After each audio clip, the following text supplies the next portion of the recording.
Hello everyone, K-Kim here. Today's April 28th, 2017, Friday, midday. I hope you guys had a good week trading this week. Today's the last day of April, before the May hits next week.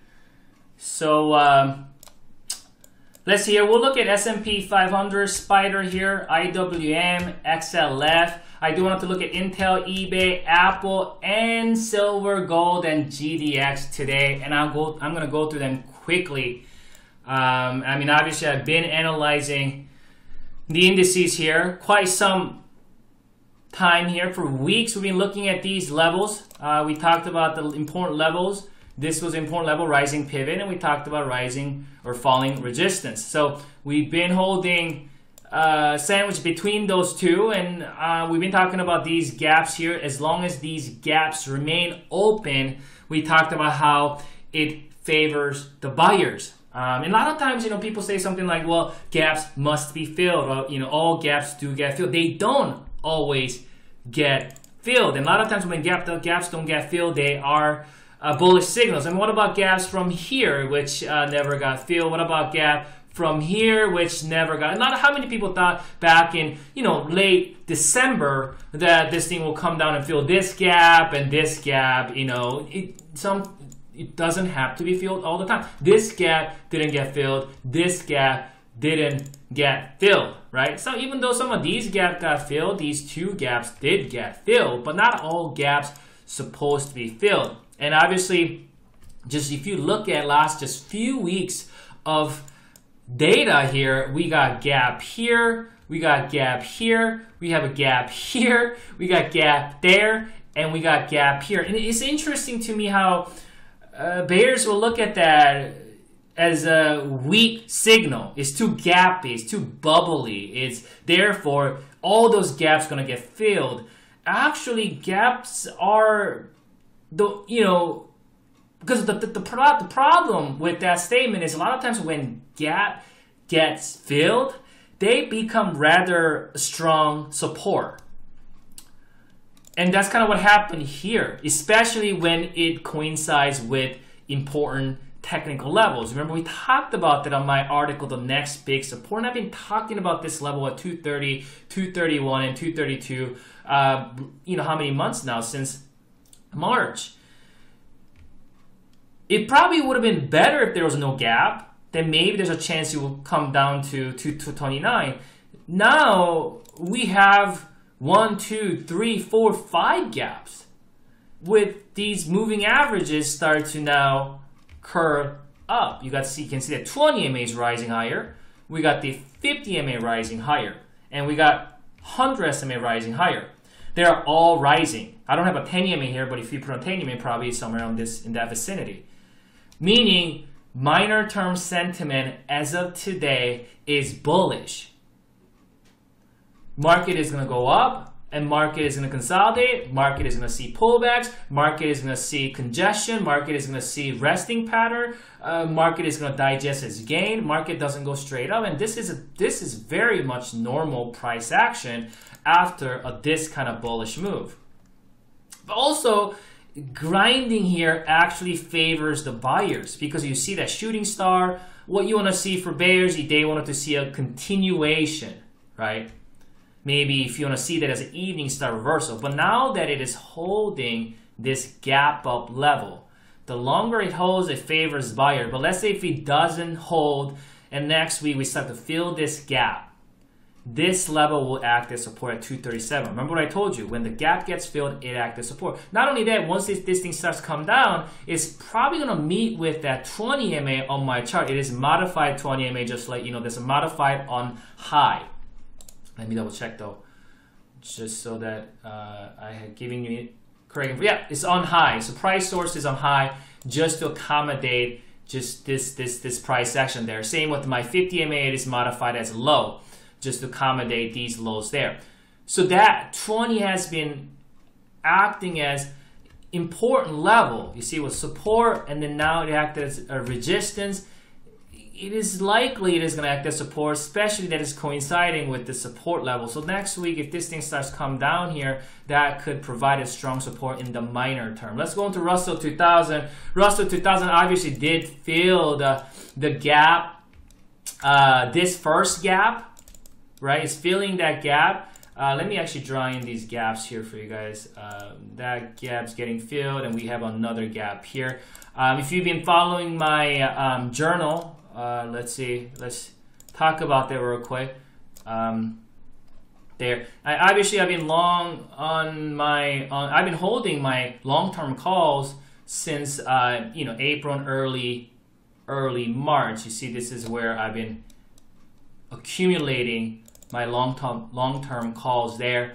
And then I had to go through a lot of shenanigans, up and down move, but it finally broke out. And I've been talking about this inverted head and shoulder as soon as it started to develop. Since early April, I've been talking about that we need to get above 138.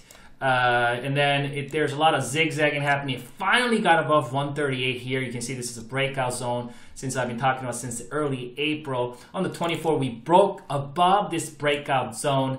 And then we saw that follow through. I wanted to see that follow through because a lot of times you'll see this breakout and then it falls right back in. Even though it is pulling back today, I like that follow through because now we have a much room to go up, come down, retest the neckline, and then get back up. Again, stocks does not go straight up. It's gonna see a pullback. So we talked about right here now.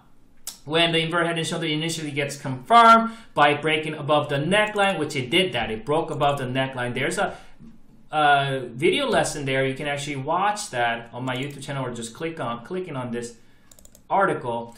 As it did last few days, many times it likes to retest neckline, which is around 138-ish as new support. So I am open to a possibility of pullback to about 138.50 to 139 level before bouncing back up. So you see it's been pulling back here, and I am open for this. And if this thing starts to come down here, that's a level to watch. I think worst case, and it might come down to 138, but 138.50, it is a level that is coinciding with that modified 20 EMA there. So that's a level to watch. Again, at the same time though, 139, the gap is gonna get filled here at around, you know what, I'm gonna put in another support level right there at 138.91. That's that gap fill, which could happen next week. Once that gap gets filled, you may see some short-term bounce. But keep in mind that we have printed new all-time high, and then we're pulling back. And you know what that did for this pattern? Bear's been cultivating this head and shoulder pattern for 5 months. Good 4 or 5 months to cultivate this potentially a bearish reversal pattern with this all-time high print and just breaking out above these levels at 138 and then cultivating this inverted head and shoulders. Now it has nullified that. I think a few weeks ago I did put up a new video lesson talking about deception of head and shoulder formation and the need to know how you can able to identify the confirmation or the deception of head and shoulder formation. I've been kind of talking about how I don't buy it. I feel like it's bluffing. The Russell 2000 is bluffing, you know, and obviously I didn't know for sure. It just looking at all the overall indices, doing my analysis, long-term, short-term, intermediate term, I just came to that conclusion. That is a reason why when this thing started coming down in this vicinity, I did not close out my calls out of fear, but I wanted to see if we can able to hold these above, because the 100 SMA is still rising. I mean, the price gotten slightly below and all around it, but the 100 SMA is still rising, meaning the long-term sentiment was still bullish, you see. So, and then we finally see this thing start to gap up here and print new whole time it start coming down here. And obviously this is a short-term movement. This is the move to because I think a lot of times most people was not able to benefit or profit from that move. So what happens is a lot of shorts are trapped here. Probably they had to start covering their shorts somewhere in that vicinity, And then when this thing starts just going and going and going new all-time high, a lot of people start buying it at the top. That's how it creates peaks and valleys.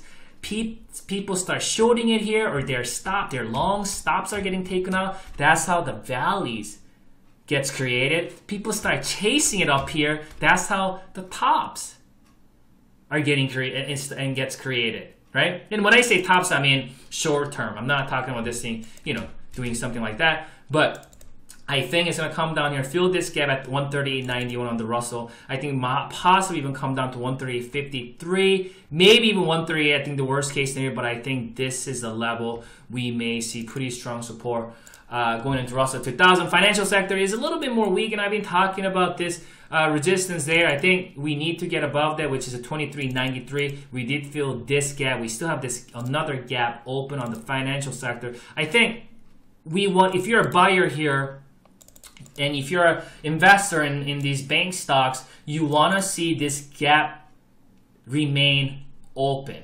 I think that would favor the buyers. We still have this potentially head and shoulder formation. I still think financial sector is going to be similar as how the Russell played out. It's going to be this kind of a head fake or this bluffing, and then it's going to kind of scare everybody out with this pattern before the ramp up. I really think that or at least I think there's a high probability of that playing out, since Russell didn't play out at this point. So financial sector, that's the level to watch. We are just kind of right on that 50 MA there. Let's go to Intel. Intel, I thought Intel beat the earnings, but really don't matter. What it matters is a reaction from the buyers and sellers here of that move. But I mean, this thing broke out here, had a nice gain. I think without that, if we didn't have earnings today, this would have probably continued and gone up to probably some of these levels. Well, the earnings came in and just kind of it spooked everybody else. At least for me, I mean, I've been talking about here Intel. So this is kind of how I'm positioned right now. I bought share at 35.05. I have these long-term calls. This call I entered back in 33.88. I did close 1/3. I'm still holding remainder of that, and then I added more at 35.51, and I even bought shares at 35.05 because I believe Intel is going to be a good investment going into the next several years. So I did also added more shares with this pullback here at this vicinity. I like the long-term picture. It does look kind of a lot like this invert head and shoulder here. It is kind of gotten damaged. You see how this is initial confirmation. With that earnings gap down, it has damage. But I think if we can hold, currently we're finding support at the 100 SMA. If we can hold this rising uptrend support that comes all the way from the bottom, that's a major primary term support there. I think if we can hold this level, we can able to come and fill this gap, and once it gets filled, probably gonna see volatility kind of before getting back up here. It may stay for a while below 37.47 until next earnings if it doesn't get filled quickly here. But again, I like this long term. I think once this thing breaks out, I have plenty of time on my options. Still, I got what, 8 months to go. So, but once this thing breaks out, I think this is gonna do well. So let's see how it plays out here. I do want to talk about eBay because since my last trade on eBay here,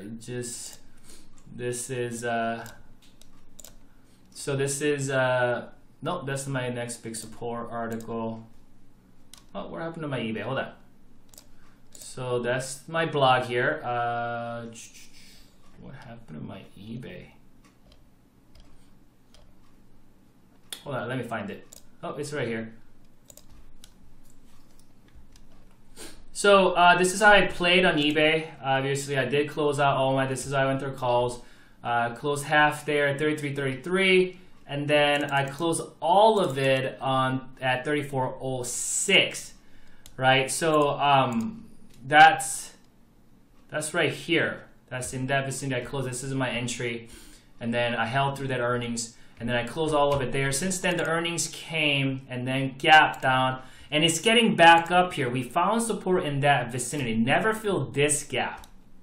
So this gap still remains open, which is a bullish signal. Also, the 100 SMA, you know, we're finding bounce in that near that 100 SMA. What I'm really concerned about though, and not getting back into eBay is right now is this bearish divergence on MACD.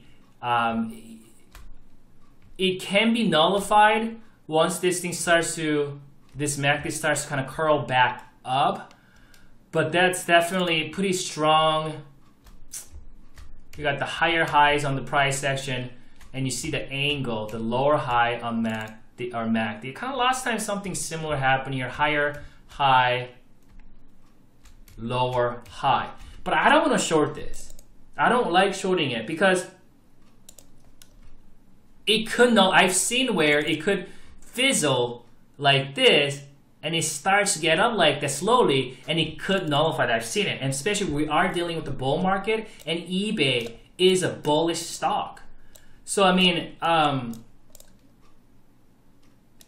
think eBay came down this much back in 2015 and late 2015 and early 2016 is because the overall market took 15% correction in late 2015, and that's what it did. It obviously the overall market sentiment doesn't look like late 2015, and therefore I don't think this thing could come down that much.